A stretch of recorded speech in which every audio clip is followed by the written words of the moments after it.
Hello everyone, I hope you are doing great. आज हम हमारे CMADD का लेसन नंबर 2 स्टार्ट करने जा रहे हैं, which is documentation and maintenance of records.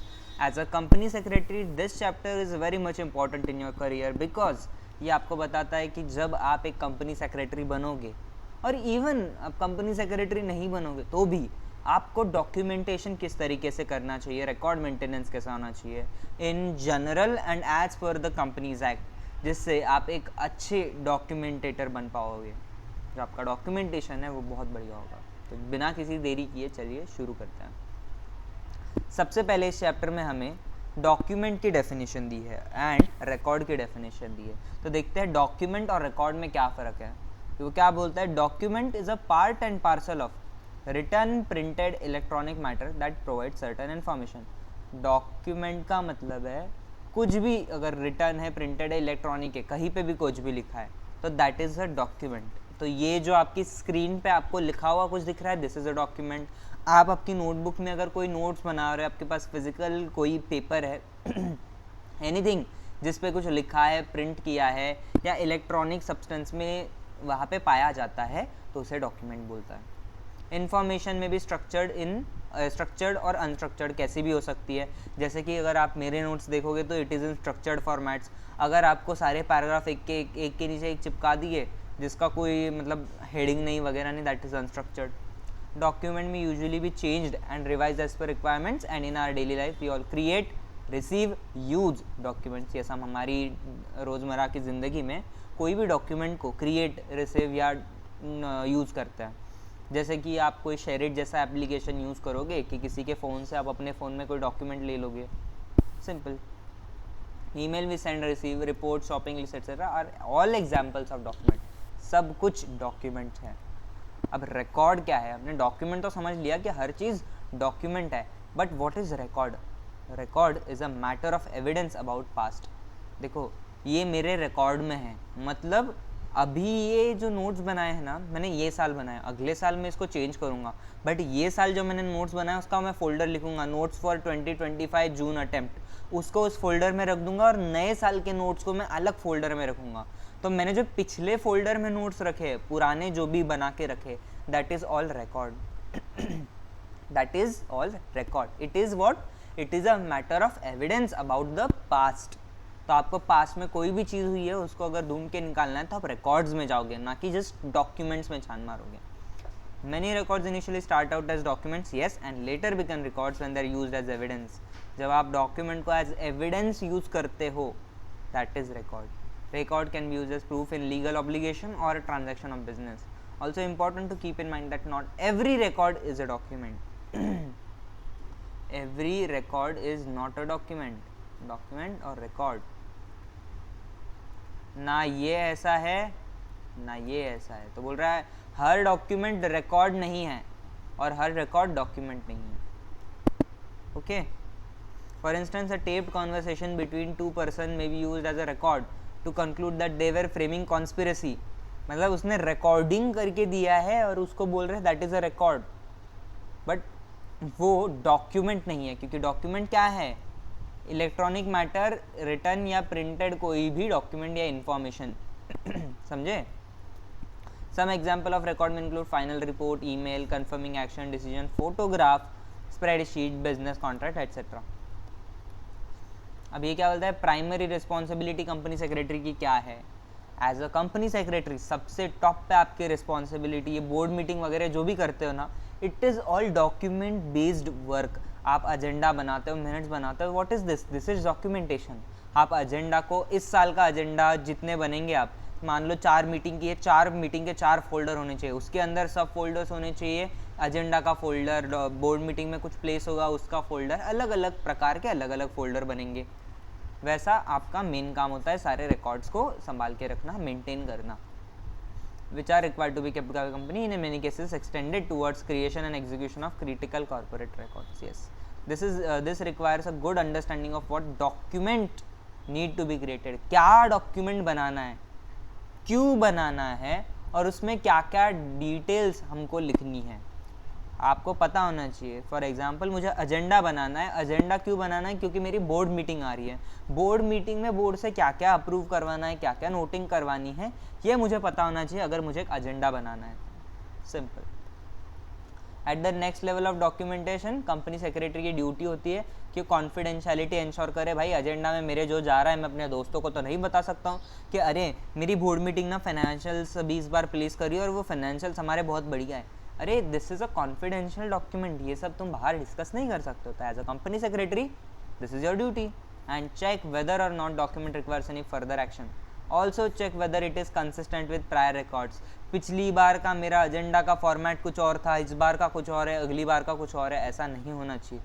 पिछली बार जैसा था फॉर्मेट पूरा आपका अभी भी वैसा ही होना चाहिए in both substance and form. और if it conflicts with corporate policy तो it may create existing agreements में कंसर्न एंड इससे लॉ वायलेट हो सकता है या टैक्स इम्प्लीकेशन आ सकते हैं। तो आपको डॉक्यूमेंटेशन बहुत सही से करना है बॉस, वरना आप लॉ को वायलेट कर सकते हो। कैसे सर, लॉ को कैसे वायलेट होगा? तो इसी को समझने के लिए हम ये वाला केस लॉ देखते हैं। ये केस लॉ आपको बताएगा अगर आप डॉक्यूमेंटेशन नहीं मेंटेन करोगे तो भी आपको लॉ वायलेट हो जाएगा आपका और आपको पेनल्टी देनी पड़ जाएगी। क्या बोलता है ये case? It is SDU holdings private limited ROC Bangalore. ये केस क्या बोलता है? SDU होल्डिंग्स प्राइवेट लिमिटेड के केस में क्या हुआ था, ROC ने एडजुडिकेशन ऑर्डर पास कर दिया एक कंपनी के खिलाफ क्योंकि उसने रजिस्टर ऑफ मेंबर्स जो होता है, क्या होता है रजिस्टर ऑफ मेंबर्स, जो कि किस सेक्शन के अंडर मेंटेन करता होता है, सेक्शन नंबर 88 के अंदर हमको मेंटेन करना पड़ता है, वो मेंटेन नहीं किया था। और मेंटेन किया था बट सही से मेंटेन नहीं किया था। हम बोलेंगे इसमें कुछ इन्फॉर्मेशन मिसिंग थी। अगर मान लो यहाँ पे 4 कॉलम है, 4 मैंडेटरी है, 2 ही कॉलम में इन्फॉर्मेशन भर के अगला कॉलम ब्लैंक छोड़ दिया, और ऐसा बहुत टाइम तक चला रहा। ROC का इंस्पेक्शन हो गया, ROC को पता चला ओ माय गॉड इनके तो डॉक्यूमेंट सही नहीं है। जो ये स्टैट्यूटरी रजिस्टर है, स्टैट्यूटरी रजिस्टर मेंटेन नहीं करोगे तो आप पे पेनल्टी आ जाएगी या फिर फाइन लग जाएगा। तो यही ROC ने देखा है कि सही से मेंटेन नहीं हुआ है और कंपनी ने ऑफिसर इन डिफॉल्टर कंपनी पे पेनल्टी मार दी। ओके, इधर देखोगे पेनल्टी लग गई इन पे। सिंपल इतना ही है, और कुछ इसके अंदर है नहीं। फिर Welspun project limited versus NCLT, Welspun projects limited versus NCLT। इस केस में क्या हुआ था कि रजिस्टर ऑफ डायरेक्टर्स होता है एक, मेंटेन करना पड़ता है as per section 170 of companies act. तो उसमें ना आपको ये भी बताना पड़ता है कि आपका डायरेक्टर कंपनी में कितनी शेयर होल्डिंग रखता है या ग्रुप कंपनी में कितनी रखता है, वो सब चीज़ें आपको बतानी पड़ती है। तो उसकी शेयर होल्डिंग कंपनी ने 8 साल तक नहीं बताई थी। 8 साल के रिकॉर्ड्स का ROC ने छान मारे और पता चला ओ नो, इन्होंने तो डायरेक्टर की शेयर होल्डिंग डिस्क्लोज ही नहीं की है एज पर सेक्शन जो रिक्वायर्ड है। फिर 8 साल के हिसाब से इन्होंने कंपाउंडिंग फीस इस पर मार दी, फाइन लगाया गया। क्या लगाया गया? कंपनी पे फाइन लगाया गया। सिंपल सा केस है। ये केस लॉस पे आपको एग्जाम में क्वेश्चन बन सकता है कि ABC लिमिटेड है, उसके ये ऑफिसर है, उन्होंने रजिस्टर ऑफ डायरेक्टर्स में ना एक बस कॉलम था, एक वो कॉलम एज पर सेक्शन 170 था बट उन्होंने नहीं लिखा, उसमें डिटेल्स नहीं भरे फॉर लेट्स से 2 years। क्या ROC कंपनी पे एडजुडिकेशन ऑर्डर पास कर सकता है क्या? ना आपको क्वेश्चन है तो आपको ये केस लॉ पता होना चाहिए और सेक्शन भी पता होना चाहिए। Yes, as per Welspun project limited, अगर केस लॉ याद नहीं है तो आपको लिखना पड़ेगा as per section 170 this is required, if it is not followed then as per 441 this needs to be taken under adjudication. तो इसमें कंपाउंडिंग हो जाएगी। ओके, ये फिर से एक वही पैराग्राफ है कि क्या है, कंपनी सेक्रेटरी डॉक्यूमेंट को स्टोर, मेंटेन, रिट्रीव, सर्टिफाई करेगा और एक्सप्लेन करेगा when ever it is required. Because अगर इंस्पेक्शन होता है तो कौन वो डॉक्यूमेंट आके एक्सप्लेन करेगा जो क्रिएट करके रखा है? किसने क्रिएट किया है? कंपनी सेक्रेटरी ने। एक्सप्लेन कौन करेगा? Company secretary. So this paragraph you can read, same चीज़ उन्होंने जैसा ऊपर हमने पढ़ा है वही बोला है, but you must read it. अब एक इंपॉर्टेंट सा पॉइंट है, very very very much important, which you must remember. ये भी क्वेश्चन एग्जाम में बहुत आता है और सिंपल सा क्वेश्चन है कि डॉक्यूमेंटेशन करना है पर क्यों? वाई, क्यों? सिंपल सा क्वेश्चन। ओके, आप मुझे बताओ डॉक्यूमेंटेशन क्यों करना चाहिए? सर डॉक्यूमेंटेशन करेंगे ना, वर्बली जो बोली हुई थी चीज़ें वो याद नहीं रहती है। डॉक्यूमेंट करके रखेंगे ना तो हमको पता चलेगा कि ये कुछ डिसाइड हुआ था वो डॉक्यूमेंट में है, अगर 5 साल बाद हमको थोड़ी याद है कि क्या डिसाइड हुआ था, तो 5 साल पहले का रिकॉर्ड हम जाके देख सकते हैं। अगर किसी ने हमको प्रॉपर डॉक्यूमेंट, हमको ये इन्फॉर्मेशन पास ऑन करनी है, तो मुझे वो चीज़ हो जाएगी ना, मेरे कान में एक किसी ने कुछ बोला और दूसरे को मैं इन्फॉर्मेशन बता रहा हूँ, तो वो उसको आधी अधूरी बता रहा हूँ, मैं उसको कम्युनिकेट कर पाऊँगा, ट्रांसफ़र कर पाऊँगा, है कि नहीं। तो ये सब कुछ कुछ चीज़ें आती है। तो अभी हम इसके हिसाब से देखते हैं, हमने बेसिक हमारा दिमाग लगाया, अब मॉड्यूल क्या क्या बोलता है देखते हैं। क्लाइंट सर्विस, डॉक्यूमेंटेशन से आप क्लाइंट को सही से सर्व कर सकते हो। सर कैसे सर्व कर सकते हैं? क्लाइंट भी पढ़ा लिखा होगा ना, कवर थोड़ी निकलेगा आपका क्लाइंट, उसको भी चाहिए होगा कि आप जो भी चीज़ें मेंटेन करते हो, उसको कुछ चाहिए डेटा आपसे, तो वो आपसे मांगेगा, तो आप दिखाओगे ये देखिए सर हमने ऐसा ऐसा मेंटेन किया है, आपका सारा रिकॉर्ड्स हमारे पास में, तो उसको आप पे कॉन्फिडेंस आएगा। दूसरा कम्युनिकेशन, डॉक्यूमेंटेशन अगर करके रखोगे तो किसी और को वो चीज़ बताना is very much easier as compare to अपने मुंह से ही उसको बता देना, क्योंकि आप 100% सही से बताओगे इसकी कोई गारंटी नहीं होती है। अकाउंटेबिलिटी, अगर मैं बोल दूं कि ए बंदे की ये रिस्पॉन्सिबिलिटी है, बी बंदे की है, सी बंदे की है, 3 साल बाद उठ के ये बोलेंगे नहीं मेरी रिस्पॉन्सिबिलिटी थी नहीं, लिखा कहाँ पे। देखो प्रॉब्लम कहाँ आती है, कोई भी आके आपको पूछता है ये लिखा कहाँ पे, अगर आप दिखा नहीं पाओगे तो सब कुछ लीगल प्रोसीडिंग तक मैटर बढ़ता है, झगड़े हो जाते हैं ऑर्गेनाइजेशन में इंटरनली, झगड़े मतलब नॉट मारा मारी बट तो मैं हो जाती है, फिर से हमको फिर डॉक्यूमेंट करना पड़ता है सारी चीज़ें, वैसा ही सिंपल सी बात है। ओके आप समझिए। अकाउंटेबिलिटी मतलब किसी का नाम लिखा है तो वो बंदा is accountable, CEO is accountable for this लिखा हुआ है। Professional responsibility similar to this, अगर रिस्पॉन्सिबिलिटी कब आएगी, जब आप ये सब आपकी डॉक्यूमेंटेशन सही से करोगे, और दूसरा आपको एक्ट बोलता है कि ये सब रखना है। Now it is responsibility of company secretary, because company secretary he secretarial compliance देखता है, तो किसकी रिस्पॉन्सिबिलिटी? आपकी रिस्पॉन्सिबिलिटी है। It is also legal requirement, not just professional, but दूसरा लॉ भी आपको ये बताता है, कंपनीज एक्ट के अलावा भी दूसरे लॉ आपको कुछ ना कुछ चीज़ें रखने को बोलते हैं। आप जो भी कंपनी में जाओगे, इंडस्ट्री स्पेसिफिक नॉर्म्स है जो बोलते हैं आपको रजिस्टर मेंटेन करना है, ये पॉलिसी मेंटेन करनी है, तो it is a legal requirement. Quality, जब आप डॉक्यूमेंटेशन करते हो तो आपका जो भी काम है वो क्वालिटी का होता है। क्या बोलता है ये?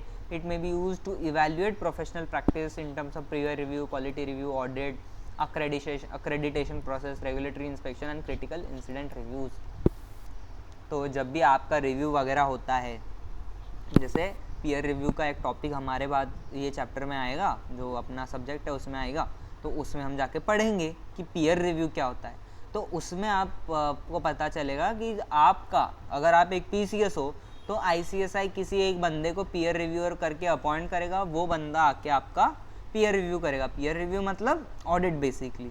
तो ऑडिट कैसे करेगा? उसके पास आपके कुछ डॉक्यूमेंट होने चाहिए, तो उसके बेसिस पे आपकी क्वालिटी वगैरह डिटरमाइन करेगा। पता चलेगा कि कोई और बेटर करता है तो आपको हेल्प करेगा उसमें कि कैसे करना है।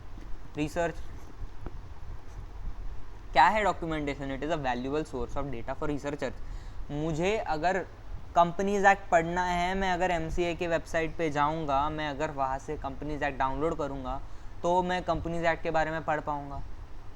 बराबर, कोई मुझे आके इन्फॉर्मेशन बताएगा तो थोड़ी याद रहेगी, समझे। रिसर्च के लिए it is very much important. Purpose क्या है? और resource management, accurate and comprehensive documentation is a valuable source of evidence and provides a basis for resource management. इससे क्या होता है? रिसोर्स मैनेजमेंट अच्छा होता है। सिंपल। तो अभी के लिए आपकी स्क्रीन पे जो जो कंटेंट दिख रहा है आप एक बार लिख लीजिए। मैं थोड़ा सा जूम कर देता हूँ। डॉक्यूमेंट की डेफिनेशन, स्क्रीनशॉट निकाल के या लेक्चर पॉज करके आप लिख सकते हो, डॉक्यूमेंट एंड रिकॉर्ड। फिर आप एक बार पर्पस ऑफ डॉक्यूमेंटेशन भी लिख दीजिए। ओके, ये क्या है हमारा purpose? Client service, communication, accountability, professional responsibility, legal requirement, quality, research and resource management. इसका आप नेमोनिक बना के भी याद कर सकते हो, नो इश्यूज। आप एक बार इसको लिख लीजिए, फिर हम कंटिन्यू करते हैं। तो अभी आगे बढ़ते हैं। Guiding principles of good documentation क्या है? अब आप कोई चीज़ को डॉक्यूमेंट करते हो तो उसको सिर्फ डॉक्यूमेंट नहीं करना है, आपको अच्छे तरीके से डॉक्यूमेंट करना है। अभी यहाँ पे वही बताएंगे कि आपको अच्छे तरीके से डॉक्यूमेंट करने के लिए कुछ 10 C's इन्होंने दिए हैं। अगर उन 10 C's के हिसाब से अगर आप डॉक्यूमेंट करते हो तो it is a very good thing, otherwise आपको शायद उस चीज़ के रिगार्डिंग फ्यूचर में तकलीफ आ सकती है। तो जो हमने डॉक्यूमेंटेशन की डेफिनेशन वगैरह पढ़ा था वही सब यहाँ पे लिखा है कि documentation includes any and all forms of documentation recorded by person in professional capacity in relation to his professional duties, includes written and electronic records, audio, video tapes, email, facsimile images, photographs, diagram, charts, checklist, communication book, management report, incident report, working notes, other type of documentation communication. तो ये देखो, आप अगर इसको भी as definition बना के लिखोगे तो गलत नहीं है, हमने जो ऑलरेडी लिखा है वो भी गलत नहीं है। Whatever you want to write, just write with confidence कि आप जो लिख रहे हो सही लिख रहे हो, मतलब आपको पता होना चाहिए क्या लिख रहे हो। The good documentation promotes good corporate governance practice and compliance level of company, and also improves communication and dissemination of information between and across various stakeholders.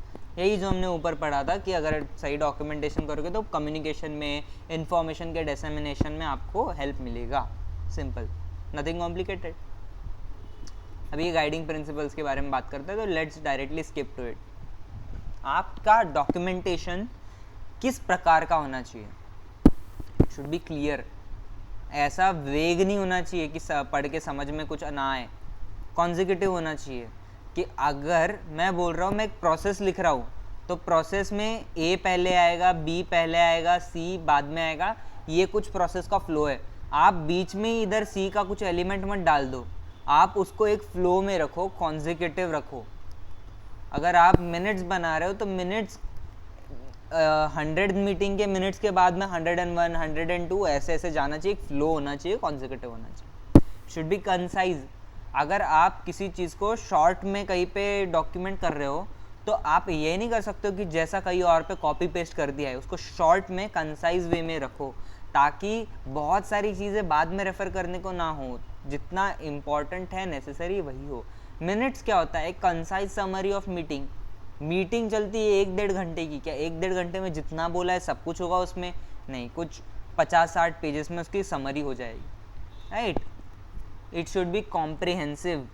क्या है गुड डॉक्यूमेंटेशन? कॉम्प्रिहेंसिव होना चाहिए। कॉम्प्रिहेंसिव मतलब सर उसमें concise हो but कोई चीज़ छूटनी नहीं चाहिए, everything should be included which is important. It should be complete, उसमें कोई चीज़ मिसिंग नहीं होनी चाहिए। कोलैबोरेटिव, हर मतलब आप जिस भी फंक्शन के साथ में इट इज़ कनेक्टेड उसके साथ आप बात करके समझो कि आपको भी पता होना चाहिए कि what you are putting in a document, तो आप कोलैबोरेशन से उस चीज़ को वहाँ पे इनपुट डालो। कंटेम्प्रेरी होना चाहिए, कॉन्फिडेंशियल होना चाहिए, करेक्ट और क्लाइंट सेंट्रिक। देखो कॉन्फिडेंशियल का क्या मतलब होगा कि आप डॉक्यूमेंटेशन करोगे तो उसकी कॉन्फिडेंशियलिटी डिटरमाइन करो। क्या ये डॉक्यूमेंट मैं किसी को भी दिखा सकता हूँ या सिर्फ कुछ लोगों को दिखा सकता हूँ? अगर मिनट्स है तो आउटसाइड ऑर्गेनाइजेशन नहीं जानी चाहिए, अगर जस्ट एक प्रोसेस नोट है तो ये किसी को भी जा सकता है। करेक्ट होनी चाहिए, गलतियाँ नहीं होनी चाहिए, उसमें गलती हुई है तो you understand the repercussions. And client centric, अगर इसमें क्लाइंट इन्वॉल्व है तो क्लाइंट को समझ में आना चाहिए, ऐसे वे में उसको आप डॉक्यूमेंट करो। गुड डॉक्यूमेंटेशन प्रैक्टिस क्या होती है? It is a set of best practice for documentation and record keeping. Wow wow, what is a definition, what a definition. Good documentation practice क्या होता है? बेस्ट प्रैक्टिस होता है। वाओ, भगवान जाने कहाँ से लिख के लाते हैं definition. aims to preserve data integrity of important documents and record, and can also serve guidelines for how to record information and store appropriate data. Simple, nothing important. Now ये थोड़ा ध्यान दो, सिचुएशन बेस्ड एग्जाम्पल। अगर देखो हमने documentation follow किया और अगर हमने नहीं किया तो क्या होगा? अगर हमने डॉक्यूमेंटेशन फॉलो किया सारा सही से बेस्ट प्रैक्टिस के हिसाब से, since the business immediately knows the person who recorded compliance data, they can fetch more information and even able to answer follow-up question of regulatory authority spontaneously.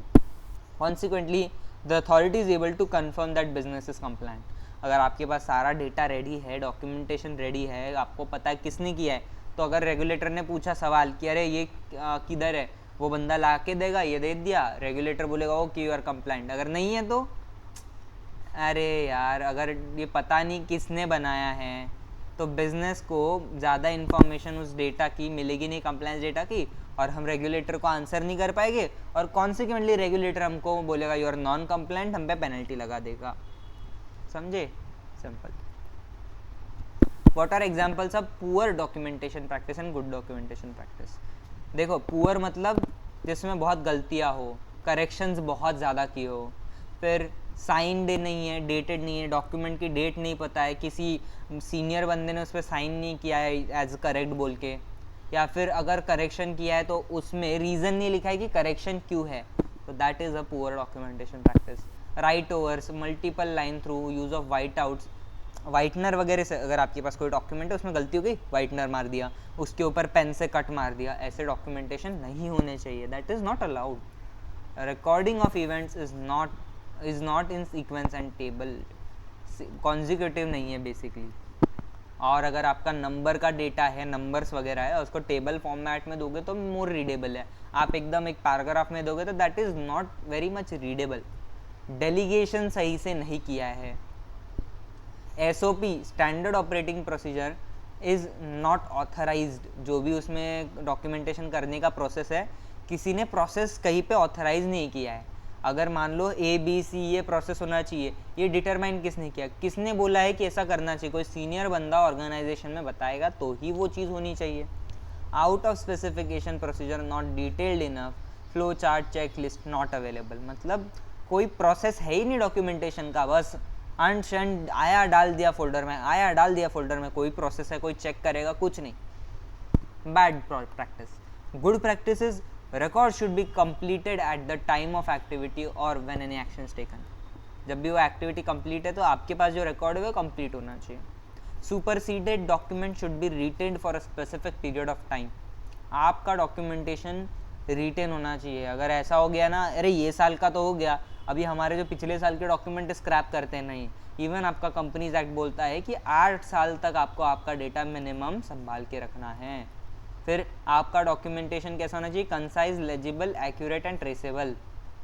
Concise होना चाहिए, legible मतलब readable होना चाहिए, सही होना चाहिए, और ट्रेसेबल मतलब किसने क्या चेंज किया, ये कब किया है, ये सब ट्रेसेबल होना चाहिए। ट्रेसेबल कैसे होगा? अगर वर्जन कंट्रोल होगा कि ये डॉक्यूमेंट वर्जन 1 है, ये डॉक्यूमेंट वर्जन 2 है, वो पता होना चाहिए, और वर्जन 2 में क्या आया वो भी पता होना चाहिए। बोल रहा है पिक्चर इज़ वर्थ 1000 वर्ड्स। अगर आपके पास पिक्चर है कहीं डॉक्यूमेंट में डालने जैसी, जो कि आपको एक्सप्लेन कर पाए बहुत सारी चीज़ें, तो वो बेटर होगा। जैसे कि ये for example, this is a picture, है कि नहीं? तो ये पढ़ने में और ऐसा एक पैराग्राफ पढ़ने में, आपको एक पिक्चर पढ़ने में थोड़ा इजी जाएगा। It is worth 1000 words. Clear example दो, अनचेंट एग्जाम्पल मत लो। जैसे कि ये हो गया और आपको नीचे केस लॉ दिया है, case law is an example, clear example है। फिर डोंट अज्यूम नॉलेज और इन्फॉर्मेशन। आप जब डॉक्यूमेंटेशन कुछ बनाते हो तो ये मान के मत चलो कि अभी मैं ये ऐसा लिख देता हूँ सामने वाला तो समझ ही जाएगा। अरे आप ऐसा लिखो कि सामने वाला समझना चाहिए, नॉट समझ ही जाएगा। आपका लैंग्वेज वैसा होना चाहिए कि anybody should be able to understand what you are putting in that document. Now will see another case law. Case law का नाम है messrs Indiabulls real estate limited, जो कि ROC के साथ में हुआ था। ROC ने क्या किया है? ROC बोल रहा है सेक्रेटरियल स्टैंडर्ड्स जो है वो कंपनी ने फॉलो नहीं किए। कैसे फॉलो नहीं किए? सेक्रेटरियल स्टैंडर्ड्स क्या बोलता है कि आपके जो अटेंडेंस रजिस्टर होने चाहिए, अटेंडेंस रजिस्टर जो होने चाहिए वो क्या होने चाहिए? वो क्या होने चाहिए? लूज लीफ फॉर्म में मेंटेन होने चाहिए, लूज लीफ फॉर्म में, and not bound periodically. Loose leaf form में होने चाहिए और नॉट बाउंड पीरियोडिकली, मतलब सॉरी, लूज लीफ फॉर्म में और बाउंड पीरियोडिकली होने चाहिए। इसका क्या मतलब है मैं एक बार आपको दिखाता हूँ, just give me a second, मैं इधर एक पेज ऐड कर पाऊँ। हाँ, मैं आपको बताता हूँ कि एक let suppose loose leaf form क्या होता है। ये एक पेज है जिसमें ऐसे ऐसे होल्स होते हैं, this is holes, just a second. Sorry, ये एक डॉक्यूमेंट है ऐसा, ये पेज है, ये लूज लीफ है। अगर आप इस पेज को डॉक्यूमेंट, एक बड़ा सा रजिस्टर है, उसमें ऐसे होल्स में प्लेस करने की जगह ये पेपर उठाओगे उसमें रख दोगे, ऐसा वो होना चाहिए। इसको बोलते हैं लूज लीफ, इसको क्या बोलते हैं, लूज लीफ। ओके, अभी अगर मिनट्स बुक देखोगे तो यूजुअली ऐसा ग्रीन कलर का एक पेपर होता है, अगर मिनट्स की बात करो तो ऐसा एक पेपर होता है, और ऐसे बीच में लेट सपोज जैसे लाइंस हैं जिसके ऊपर हम लिखेंगे। ओके, यहाँ पे अटेंडेंस रजिस्टर मान लो, ये बोर्ड मीटिंग या जो भी मीटिंग से उसकी इंफॉर्मेशन लिखी है। फिर यहाँ पे director details, director 1, director 2, director 3, फिर डायरेक्टर का नेम फिर उसका सिग्नेचर, ये सब चीज़ें वो सब हमें अटेंडेंस रजिस्टर में रखेंगे। आई होप आपको समझाए। अभी ये क्या बोल रहा है, पीरियोडिकली बाउंड होना चाहिए। पीरियोडिकली मतलब this is for 113th board meeting. अगर एग्जाम्पल मैं देता हूँ, इसको हमने क्या किया है, ऐसा 113, ऐसा ही हमारे पास 112 और 114 है। अभी ये सब के सब 112, 13, 14 एक ही नोटबुक में, एक ही रजिस्टर में होने चाहिए। अगर मुझे 112 चाहिए तो अलग से मुझे 112 ढूंढना नहीं पड़ेगा। एक ही ऐसा बड़ा सा रजिस्टर है ब्लू कलर का या कोई भी कलर का, वो उसको हम बोलेंगे अटेंडेंस रजिस्टर। ऐसा अटेंडेंस रजिस्टर फॉर 2023 एंड 2024। इसमें मुझे साल में जितने अटेंडेंस होंगे यही बुक में मिलने चाहिए, या फिर इससे लंबा भी पीरियड हो सकता है।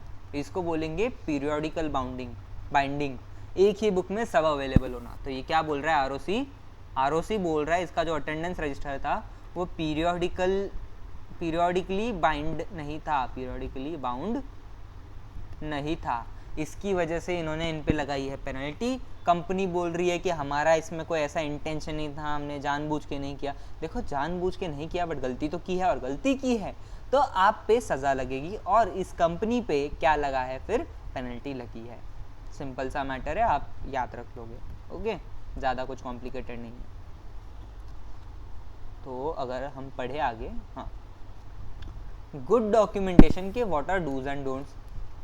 ये ऑलमोस्ट जो हमने ये पढ़ा है ना, पुअर डॉक्यूमेंटेशन, गुड डॉक्यूमेंटेशन, तो दीज आर, मैं आपके बस एग्जाम्पल और अंडरस्टैंडिंग के पॉइंट ऑफ व्यू से चीज़ बताओ। Don'ts of good documentation and dos of good documentation with additional points आगे, बट आप समझ पा रहे होंगे कि ये क्या है, गुड डॉक्यूमेंटेशन के और बैड डॉक्यूमेंटेशन के dos and, sorry, good documentation के डूज एंड डोंट्स। सबसे पहला डूज क्या बोलता है, do record the data document as soon as it is generated. बनते से ही डाल दो, ये नहीं कि मैं हफ्ते भर बाद डाल देता हूँ मुझे याद रह जाएगा, भूल गए तो। डोंट्स में क्या बोलता है, डिले मत करो। सिंपल। डूज में क्या बोलेगा, ये करो, और डोंट्स में बोलेगा ये करना है ना, इसको ना करना मत करो। मतलब टाइम में डालना है, इसको डिले मत करो, इमीडिएटली डालो, डिले मत करो। सेम आगे ऐसे ही पॉइंट्स आपको मिलेंगे। ये देखिए, do add reference notes to provide the context. आप कुछ डॉक्यूमेंट कर रहे हो तो किस बारे में है वो बताओ। Don't make it confusing, vague and unreadable. Simple. Do validate your computerize system and document software. आपका वैलिडेशन प्रोसेस होना चाहिए, आप जो भी इंफॉर्मेशन डाल रहे हो वो कहीं से वैलिडेट हो जानी चाहिए। हैंड रिटन डॉक्यूमेंट्स को इनकरेज मत करो, कोशिश करो कि it is all system based. Signature चाहिए तो आप हैंड रिटन ले लो, बट वो डॉक्यूमेंट ऑनलाइन होने की कोशिश अपनी होनी चाहिए। Do limit document access to authorize personal. Don't intentionally falsify document. अभी आपको ना एक्सेस सिर्फ ऑथराइज लोगों को देना है, और जानबूझ के डॉक्यूमेंट में गलत चीज़ें मत लिखना। जस्ट बिकॉज मुझे कंप्लीट करना है तो गलत चीज़ों से कंप्लीट मत करो। Do specify when the data was recorded, reviewed and approved. वो डेट उसमें मेंशन करो, किसने रिव्यू किया है वो मेंशन करो, कब रिकॉर्ड हुआ था वो मेंशन करो। प्री डेट या बैक डेट मत करो। आज मैं कोई डॉक्यूमेंट बना रहा हूँ, आज है 15 जून, मैं 10 अप्रैल की डेट डाल के कोई डॉक्यूमेंट बनाऊंगा, ये गलत बात है, ये रॉन्ग नंबर है। Okay, do keep the data backup either automatically or by storing the true copy in separate location. Backup उसका रखो, इलेक्ट्रॉनिकली रखो, फिजिकली रखो, बट बैकअप रखो। हर ऑर्गेनाइजेशन में यूजुअली बैकअप का एक सिस्टम होता है, दिन का पूरा बैकअप बन जाता है, वैसा ही एक ऑर्गेनाइजेशन में बैकअप होना चाहिए। Don't archive data unless explicitly authorize. Archive में डालना ऐसा मतलब वो आर्काइव में पड़ गया, अभी ढूंढना मुश्किल है। आर्काइव में तभी डालो जब आपको परमिशन हो, अदरवाइज मत डालो। आपको मैं एक एग्जाम्पल देता हूँ। मेरी कंपनी में एक सिस्टम होता है GRC। वो GRC सिस्टम, जैसा मैंने आपको GRC टूल हमने चैप्टर में पढ़ा था पिछले वाले, वैसा ही एक है। उसमें हम करते हैं डॉक्यूमेंट अप्रूवल। अभी ये GRC आने के पहले का प्रोसेस क्या था और आने के बाद का प्रोसेस क्या है? प्री GRC, अभी कोई शेयर इन्वेस्टर को नोटिस जा रहा है, नोटिस टू इन्वेस्टर, अभी किसी भी मैटर का हो सकता है। पहले ये वर्ड में बनेगा, फिर ये ईमेल पे रिस्पेक्टिव फंक्शनल हेड को जाएगा, फंक्शनल हेड इस पे ओके देगा, ईमेल पे सब चल रहा है, और फिर ये इन्वेस्टर तक जाएगा। जैसे इन्वेस्टर को ईमेल होगा, वेबसाइट पे जाएगा, समझे? इन्वेस्टर को ईमेल होगा, वेबसाइट पे जाएगा। अभी ये ईमेल पे ओके दिया, ये ईमेल मिलेगा नहीं मिलेगा, डिलीट हो गया, कुछ भी हो सकता है। तो उस वर्ड कॉपी का प्रिंट निकाल के उस फंक्शनल हेड से हम साइन लेते थे उस पर, और वो भी हर क्वार्टर बेसिस पे बहुत बड़ा डॉक्यूमेंटेशन बनता था। नाउ GRC हमारा पर्पस क्या सॉल्व कर रहा है? GRC में वो जो वर्ड कॉपी हम ईमेल पे भेजते थे, वो ईमेल पे ना डाल के GRC के सिस्टम में हम डाल देते हैं वर्ड कॉपी ऐसा, उसका नाम, और यहाँ पे वो फंक्शनल हेड सिस्टम उसको फंक्शनल हेड को वहाँ पे टैग करने का ऑप्शन देता है। फंक्शनल हेड को टैग कर देंगे और उसको रिमाइंडर जाएगा, फंक्शनल हेड GRC पे आएगा और अप्रूव बटन पे क्लिक करेगा। अभी उस बंदे ने अपने सिस्टम से अप्रूव किया, अभी मुझे साइन ऑफ लेने की ज़रूरत नहीं, मेरा ईमेल कम्युनिकेशन की ज़रूरत नहीं, ये अप्रूव होते से ही मैं इन्वेस्टर तक वो डायरेक्टली लेके जा सकता हूँ। देखा, ये होता है। अभी हमने जो पढ़ा ना यहाँ पे कि कंप्यूटराइज वगैरह होना चाहिए, कैसे होता है, हैंड रिटन इनकरेज नहीं करना है, वो सब हमने ऊपर पढ़ लिया है। आई होप ये समझा आपको। Now this part is very easy, electronic repository of documents. आज के इस ज़माने में मुझे तो नहीं लगता है आप में से कोई भी बच्चा ऐसा होगा जिसको ये टर्म समझ में नहीं आएगी, electronic repository of documents. There is an application called DigiLocker. क्या है एप्लीकेशन का नाम? Digi locker. और सर पता है। अभी ना डिजी लॉकर देखो कैसा होता है। डिजी लॉकर में आप जाओगे, आपका कोई भी गवर्नमेंट डॉक्यूमेंट हो, आधार कार्ड हो, पैन कार्ड हो, आपका 10th का मार्क मेमो हो, 12th का मार्क मेमो हो, CS की डिग्री हो, कुछ भी हो, आपको डिजी लॉकर पे मिल जाएगा। आप लॉगिन करो, आपको सारी डिटेल्स उसमें मिल जाएगी। What is that? It is an electronic repository of documents. आपके मोबाइल पे आपको डॉक्यूमेंट्स अवेलेबल होगी जो कि गवर्नमेंट ओके है। आप आपका फोटो किसी डॉक्यूमेंट का दिखाओगे ना, वो कोई एक्सेप्ट नहीं करेगा, बट डिजी लॉकर पे दिखाओगे दैट इज एक्सेप्टेबल। ओके, तो इलेक्ट्रॉनिक रिपोजिटरी क्या है? It is a document management का पहले तो इन्होंने डेफिनेशन दिया क्या है?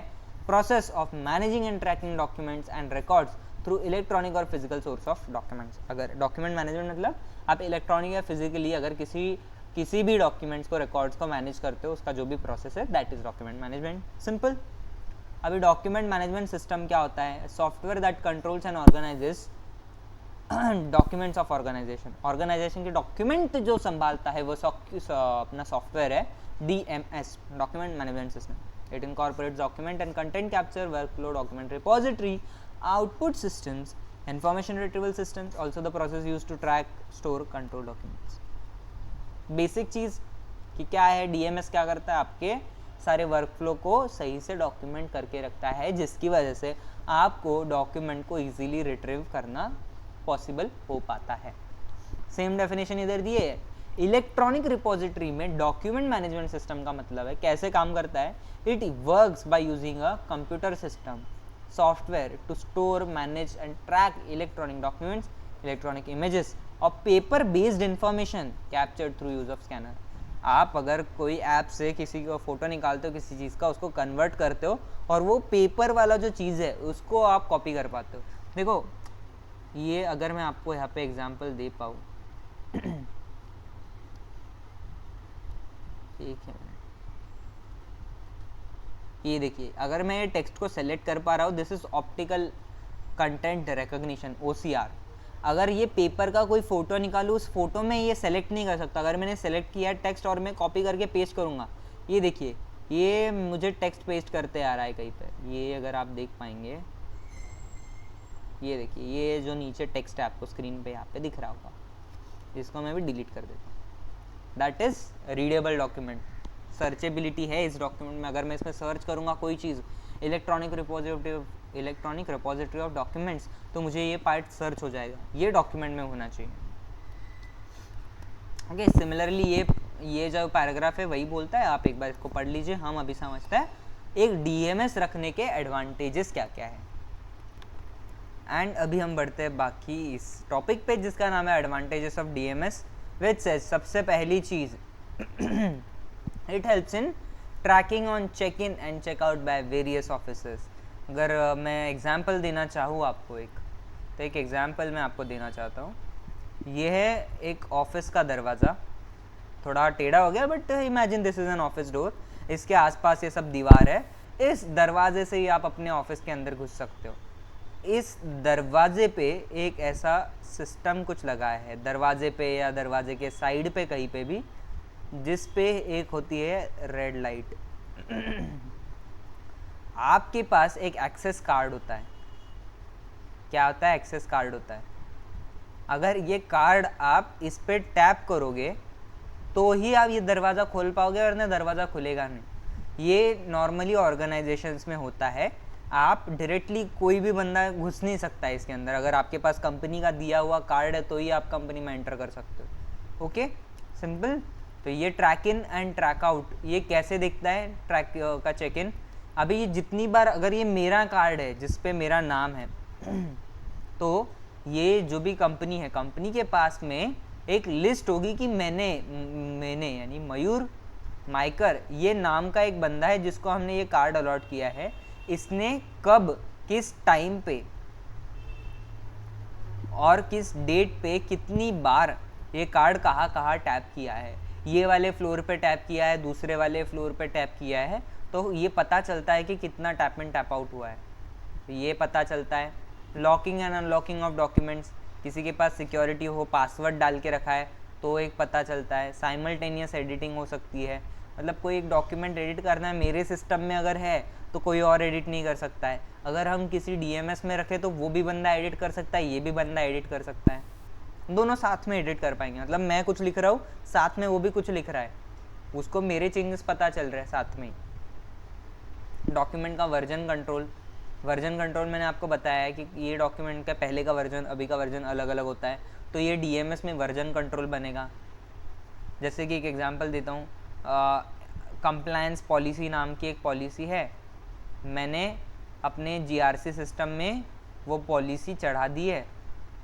अभी ये पॉलिसी की डेट है मान लो 1 अप्रैल 2024, अब ना 2025 के अप्रैल 1 पे ये पॉलिसी का अगला वर्जन आ गया, तो मैंने नया वर्जन GRC पे चढ़ा दिया अप्रैल में। मुझे अगर ये वर्जन देखना है तो कैसे देखूंगा? तो सिस्टम पुराना वर्जन क्रिएट कर देता है, नया वर्जन और एक बन जाता है जो मैं अभी अपलोड कर रहा हूँ, तो मुझे वो वाली पॉलिसी भी मिल जाएगी। Roll back option, retrieve option, मैंने कुछ डिलीट विलीट कर दिया था, मैं रिट्रीव कर सकता हूँ। ये पुरानी वाली पॉलिसी मैं रिट्रीव कर सकता हूँ। अगर मैंने कुछ एडिट किया है, मुझे वापस जाना है, अनएडिट करना है, कंट्रोल Z करना है, वो हो पाएगा। ऑडिट ट्रेल बनती है। ऑडिट ट्रेल मतलब ऐसी मेरी 2021, 22, 23, 24, 25 ऐसी 5 पॉलिसीज़ है। अब ये पांचों पॉलिसीज़ मेरी ऑडिट के लिए रेडी है। 2021 में जो पॉलिसी थी ना वो हमको दिखाओ, तो मेरी 21 वाली पॉलिसी रेडी है। Annotation and time stamp, time stamping होता है, कब क्रिएट किया था, किसने अपलोड किया था। अगर मैंने ये पॉलिसी अपलोड की है तो मेरा नाम आएगा कि अपलोडेड बाय मयूर माइकर, मेरे फ्रेंड ने अपलोड की है, मेरे कलीग ने अपलोड की है, तो XYZ ABC उसका नाम आ जाएगा। समझे? This is advantage of DMS। अभी इलेक्ट्रॉनिक रिकॉर्ड्स के कुछ एडवांटेजेस और डिसएडवांटेजेस हैं। आई वुड रियली लाइक कि आप ये खुद से पढ़ो, बिकॉज मैं कितना भी आपको समझाऊँ अलग से वो आपको नहीं समझेगा। मैं आपको चार्ट्स के थ्रू समझाता हूँ। मैंने कुछ चार्ट बनाया था तब तक के लिए आप एक बार इसका स्क्रीनशॉट ले लीजिए, वीडियो पॉज करके लिख लीजिए guiding principle of good documentation. फिर इसके बाद में ये example of good and poor documentation, आपके जैसा नोटबुक में है, टेक्स्ट बुक में है, वैसा ही है, मॉड्यूल जैसा ही है, नथिंग चेंज। एंड फिर ये वाला एक लिख दीजिए। ओके, आई होप आपने स्क्रीनशॉट ले लिया। डीएमएस के एडवांटेजेस और डीएमएस काम कैसे करता है वो। नाउ ये एक पढ़ते हैं, बहुत सिंपल सी चीज़। सबसे पहले एडवांटेजेस क्या है डीएमएस का और फिर से डिसएडवांटेजेस क्या है। सबसे पहले cost effective, electronic records are cost effective. आपको बहुत सारा पेपर वाला सब कुछ मेंटेन नहीं कर पाता, पेपर प्रिंट आउट करो, उसको संभालो। कोई तो एक बंदा डेडिकेटेडली होना चाहिए जिसको पता है कि ये बुक कहाँ पे रखी है, वो कहाँ पे रखी है। ऑनलाइन में सबको पता हो जाता है क्योंकि फोल्डर है, मेरे सिस्टम में सब कुछ है, मैं पासवर्ड डालूंगा, वो फोल्डर में जाऊंगा, मुझे मिल जाएगा। बट फिजिकल फाइल कहाँ पे रखी है किसी को पता नहीं होता है। अरे हमारे घर में हमने आधार कार्ड हमारा कहाँ पे रखा है वही पता नहीं होता है। अदरवाइज कैसे, मैं डिजी लॉकर पे जाऊंगा, मेरा आधार कार्ड मिल गया, बट मेरा फिजिकल आधार कार्ड अगर मेरे वॉलेट में नहीं है तो कहाँ पे है। मैं अपना कपाट खोलूंगा, कपाट में नहीं है, मैं ड्रॉर खोलूंगा, ड्रॉर में नहीं है, कैसे ढूंढूंगा। कॉस्ट इफेक्टिवनेस मेरी बढ़ जाती है इलेक्ट्रॉनिक रिकॉर्ड्स में। It is easy to use, very easy.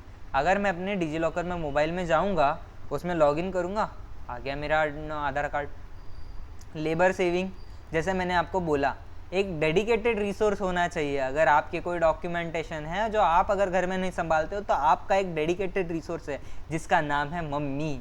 Yes, mother, mummy, आई, जो है आपका डॉक्यूमेंट संभालने वाला डेडिकेटेड रिसोर्स है। क्योंकि नहीं मिल रहा है, मम्मी मेरा आधार कार्ड नहीं मिल रहा है, ये आप कहते हो ना, तो लेबर सेविंग, आपकी मम्मी का जो लेबर है, मेहनत है, वो बच जा रही है।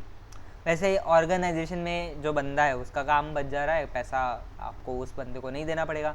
सर्चेबिलिटी, सर्चेबिलिटी का क्या मतलब होता है, जैसा मैंने आपको दिखाया ना, OCR, ऑप्टिकल कंटेंट रिकग्निशन, मैं उधर सेलेक्ट कर रहा हूँ टेक्स्ट, मैं सर्च कर पा रहा हूँ। सर्चेबिलिटी ये होती है, मैं इधर कंट्रोल F करूँगा, मैं सर्च करूँगा पोर्टेबिलिटी, इस डॉक्यूमेंट में पोर्टेबिलिटी सर्च किया। अगर मैं इस पर क्लिक करूँ, ये देखो उस पर ब्लू आया, ये सर्च हो गया। अगर मैं किसी और पेज पे हूँ, मैं इधर क्लिक करूँगा, वो मुझे उस पेज पे लेके आया जिस पेज पे वो कंटेंट है। समझे आप?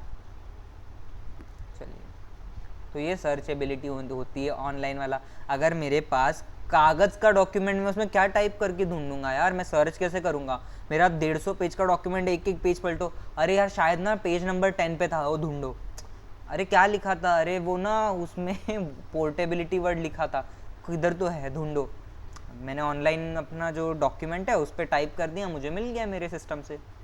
और वर्जन ट्रैकिंग जो मैंने आपको बताया, it is a helpful function. Now what are disadvantages of electronic record? Software risk, भाई आप जिस सॉफ्टवेयर में रख रहे हो आई एम सॉरी, उसमें डॉक्यूमेंट करप्ट हो गया, सॉफ्टवेयर करप्ट हो गया, सॉफ्टवेयर ही आपका ख़राब हो गया, हैक हो गया। मेरा ये डॉक्यूमेंट, मान लो ये सिस्टम जो है मेरा, एक ड्रॉ बोर्ड करके मैं यूज़ कर रहा हूँ, ये इसमें कुछ इशू आ गया तो फिर ये तो मेरा डॉक्यूमेंट चला गया, गायब हो गया। अब इतना मैंने जो लिखा था वो सब चला गया।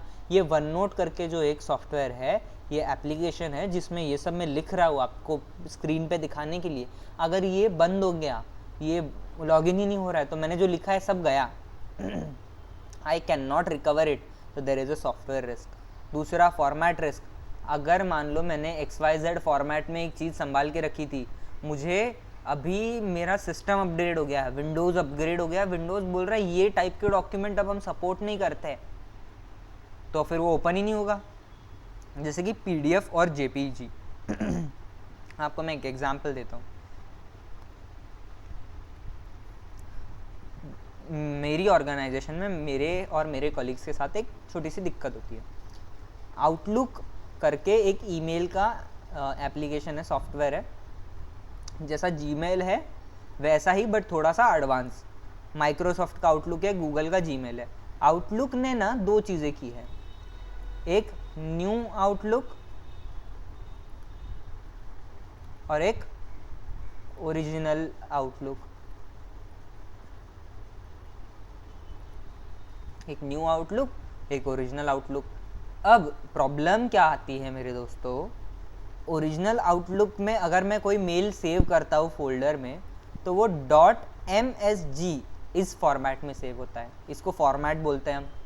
और अगर न्यू आउटलुक में अगर मैं मेल सेव करता हूँ तो .eml में सेव होता है।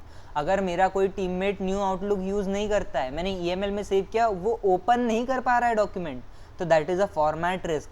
मैंने सारे डॉक्यूमेंट eml में सेव किए, ऑडिटर को भेजो, ऑडिटर के पास न्यू आउटलुक नहीं, उनको पता नहीं है। अब ये कैसे करोगे? आपको एक तो क्या करना पड़ेगा, सब MSG में सेव करना पड़ेगा, या फिर आपके ऑडिटर या टीममेट्स को बोलना पड़ेगा please shift to new Outlook, ताकि आप ये डॉक्यूमेंट एक्सेस कर पाओ। समझे? वो एक रिस्क है। एंड इसके बाद में रिलायबिलिटी, देखो ये टेक नहीं है, फेक है। रिलायबिलिटी के अंदर मैंने लिखा है फेक कॉपी। तो इसमें क्या होगा, देखो reliability, electronic documents can be tampered. आपका सॉफ्टवेयर बहुत अच्छा होना चाहिए वरना दिक्कत हो सकती है, वो टैम्पर हो सकता है, उसके अंदर की इंफॉर्मेशन चेंज की जा सकती है। मैंने वर्ड डॉक्यूमेंट कहीं पे कुछ सेव करके रखा है, अगर मैंने उधर जाके कुछ टाइप करके उसको सेव करके चेंज कर दिया, शायद किसी को पता भी ना चले कि वो चेंज हो गया है, तो उसकी रिलायबिलिटी कम होती है। आपको आपका सिस्टम वैसा बनाना पड़ेगा कि वो डॉक्यूमेंट रिलायबल हो। फिजिकल कॉपी का क्या होगा, अगर एक बार उस पर किसी ने साइन कर दिया है तो उसमें कुछ चेंज करोगे तो दिख जाएगा, पता चल जाएगा, आप टाइप करके चेंज नहीं कर सकते हो। समझे? और पोर्टेबिलिटी, सर पोर्टेबिलिटी तो इधर लिखा है, यहाँ पे एडवांटेज है, यहाँ पे डिसएडवांटेज है। मैंने जानबूझ के वहाँ पे वो कवर नहीं किया ताकि अभी मैं आपको दोनों पॉइंट ऑफ व्यू बता सकता हूँ। अगर इलेक्ट्रॉनिक रिकॉर्ड है तो आप वो किसी को भी भेज सकते हो। मुझे आप अपना ईमेल आईडी दो, मैं अपना PDF वाला ये जो भी बनाया मैंने नोट्स आपको ईमेल आईडी पे भेज दूंगा। पोर्टेबल है क्योंकि it is in electronic form. अगर मेरे पास ये सब प्रिंटेड फॉर्म में है, ये मेरे पास ऑनलाइन नहीं है, अगर मुझे आपको भेजना है तो मेरा ट्रांसपोर्टेशन कॉस्ट आ जाएगा, मुझे वो बुक आप तक पहुँचाने के लिए टाइम एक लगेगा, पैसा लगेगा, मेरा रिसोर्स लगेगा, और आपको आज के आज भी नहीं मिलेगा। दिक्कत है। तो ये मेरा एडवांटेज है, बट डिसएडवांटेज भी एक इसमें इलेक्ट्रॉनिक का है। मैं अगर आपको ये इलेक्ट्रॉनिक फॉर्मेट वाला भेज दूँ और आप ये पूरी दुनिया को सर्कुलेट कर दो, अगर मान लो मेरा बिजनेस है कोई कि ये जो इलेक्ट्रॉनिक फॉर्मेट है ना, मैं सिर्फ उन लोगों को देना चाहता हूँ जिसने मुझे पैसे भरे, अगर ऐसा है तो दिक्कत हो गई ना। अगर मैं आपको भेजूंगा, आप लोगों को भेज दोगे, मेरा नुकसान, मिसप्लेसमेंट हो जाएगा। समझे? तो बस इतना ही है, आप इतना पढ़ लोगे तो आपको यही समझ में आएगा इसमें से। ओके, अब एक फाइनली अब हम एक केस लॉ समझते हैं। Arjun Pandit Rao Khotkar versus Kailash Kushan Rao Gorantyal and others. ORS क्या होता है? अदर्स। ORS मतलब जो गर्मी में हम पीते हैं वो ड्रिंक नहीं, बल्कि अदर्स। लीगल मैटर में ORS का होता है, अदर्स होता है। तो इस केस में क्या हुआ था, इस केस में एडमिसिबिलिटी ऑफ इलेक्ट्रॉनिक एविडेंस के बारे में बात की थी। सॉरी, मैं आपको भी एक एग्जांपल देता हूँ कि क्या हुआ था। इस केस में ये देखना चाहते थे कि कोई इलेक्ट्रॉनिक एविडेंस जो है उसके regarding certificate under section 66B(4) of अपना इंडियन एविडेंस एक्ट रिक्वायर्ड है कि नहीं, वो रिक्वायर्ड है कि नहीं, ये देखना था। What is 66(4)B? देखो, अगर मैं कोई इलेक्ट्रॉनिक डॉक्यूमेंट दे रहा हूँ, अरे क्या भरोसा है कि वो इलेक्ट्रॉनिक डॉक्यूमेंट ऑथराइज्ड है, ऑथेंटिफाइड है, उसकी ऑथेंटिसिटी किसने चेक की है, को किसी का सर्टिफिकेट, मान लो ये कोई टेक्निकल डॉक्यूमेंट है, किसी से सर्टिफाई करवाया है आपने? नहीं। तो अगर मान लो एक टेक्निकल डॉक्यूमेंट है तो it should be certified by expert, या फिर any other document, creator, certified by creator और ऑथराइज्ड पर्सनल। कोई अगर एज पर लॉ होगा तो वो उसको सर्टिफाई करके देगा, ये जो डॉक्यूमेंट कोर्ट में पेश किया जा रहा है ये डॉक्यूमेंट सही है, इसमें कोई भी गलती नहीं है। ये होता है एक सर्टिफिकेट। तो केस लॉ में बोल रहा है कि इलेक्ट्रॉनिक एविडेंस के सबमिशन में ये ज़रूरी है कि नहीं। अरे सर, ये लॉ में लिखा है, क्यों दिक्कत दे रहे हो आप? तो सुनो, एक केस हुआ था Shafi Mohammad versus state of Himachal, Shafi Mohammad versus state of Himachal. इसमें क्या बोला गया था कि this is not necessary, this is not necessary, ये सर्टिफिकेट देना नेसेसरी नहीं है। तो फिर सुप्रीम कोर्ट ने उस जजमेंट को ओवररूल करके बोला, उसको ओवररूल करके बोला it is necessary unless it can not be provided,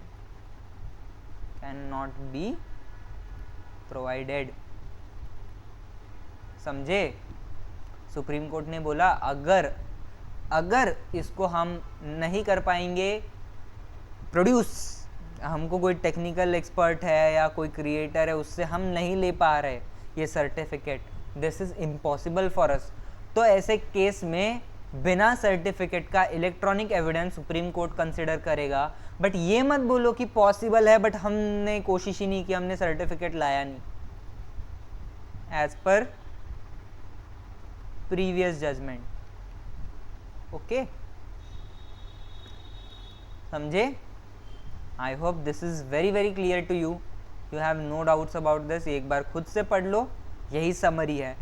the purpose for me giving only summaries is, आपको वही याद होना चाहिए एग्जाम पॉइंट ऑफ व्यू से, not the exact word to word language written here. Okay, I hope आपको ये lecture पसंद आया है। अगले लेक्चर में हम देखेंगे मेंटेनेंस वगैरह डॉक्यूमेंटेशन का कंपनीज एक्ट में कैसे होगा एंड अदर चीज़ें। आई होप आप ये चैप्टर अभी तक जितना पढ़ाया है, खुद से जितना मैंने बोला है वो पढ़ेंगे। नोट्स जितने मैंने लेक्चर में बताया आपने ऑलरेडी नोट डाउन किया है अपने हिसाब से, अगर आपको लगा है आप एडिशनल नोट्स लिखोगे। तो मिलते हैं अगले लेक्चर में, तब तक के लिए टेक केयर, बाय बाय, खुश रहो और मज़े में रहो मेरे दोस्तों।